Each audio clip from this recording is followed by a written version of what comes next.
Good morning, this is Crystal from the Temporary Rain Dance Ranch in Chino, California. And I have harvested some of my flowers from down at the lab and here at Sierra's garden. This is some of that Tradescantia Nanook, which I really need to play around with to make it look better. This one it wasn't even in all the way. I had added just a few of the little Tradescantia cuttings when I first put this in, and I thought, oh, it would look better with more, and not really, probably not the right size vase, or I needed to, do it from the beginning. But I've had this sitting here for a couple of days. This was rather closed, and I'm particularly surprised at how fast it started to open. And so I did a video. I'll make a link to that video showing what it looked like the day I picked it, because I was a little concerned that it might be too early. But I think once you do see the yellow petals in the center and there's still sort of buds that are about to open, it's a good time to pick them, because this thing's gonna be beautiful. They supposedly open up. I've never done it this way. I've always picked them when they were already open, and then I learned later that that's how you do it. And then this is some yarrow or achillea or something from the garden. It was like roadkill.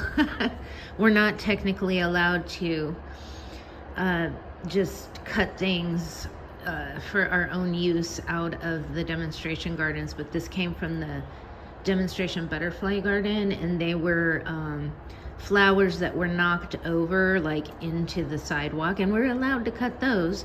And I thought, instead of throwing them, because we pitch in for maintenance, right? So if you see something that's like encroaching out, you can trim it back and that kind of thing.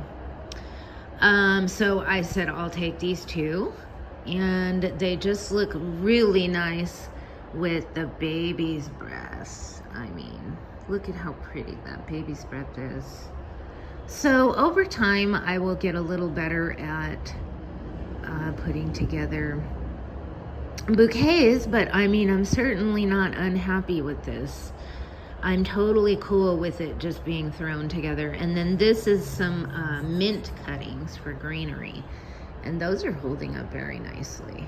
And these will hold up forever as long as they're in the water. I mean, even if they're not in the water. And so I don't know how long these will last, because they were already pretty mature. But I have high expectations for a nice long-lasting bouquet and a beautiful sunflower to come.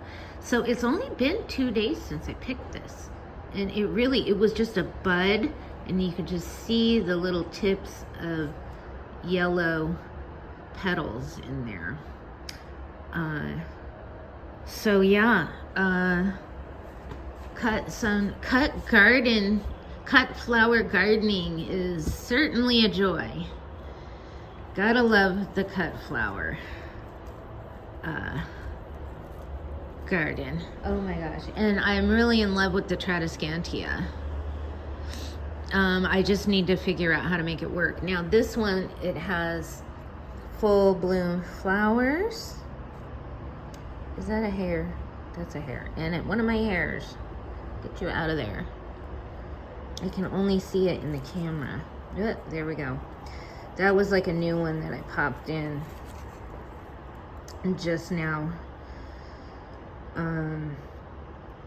So you can see, and then these are cute too, with the little unbloomed flowers. And let me see, there was some that I found that were browning, and I'm assuming they're turning to seed, like this one. And I had popped them in, and I'm like, oh, I don't know if I like that for the flower arrangement. These right here. So it looks like they're browning now, and they will probably create seeds. I don't know. That's what it's looking like. But this is this Tradescantia makes a really nice filler, in my opinion. It could. It has potential. I don't know if it's really working for it. Worked actually better the way I had it before. Oh, okay. So 5 minutes on one flower bouquet. But I will do an update when that sunflower blooms full on. Crystal at the Temporary Rain Dance Ranch in Chino, California. It is May 29th, 2024. When it rains, go out and dance.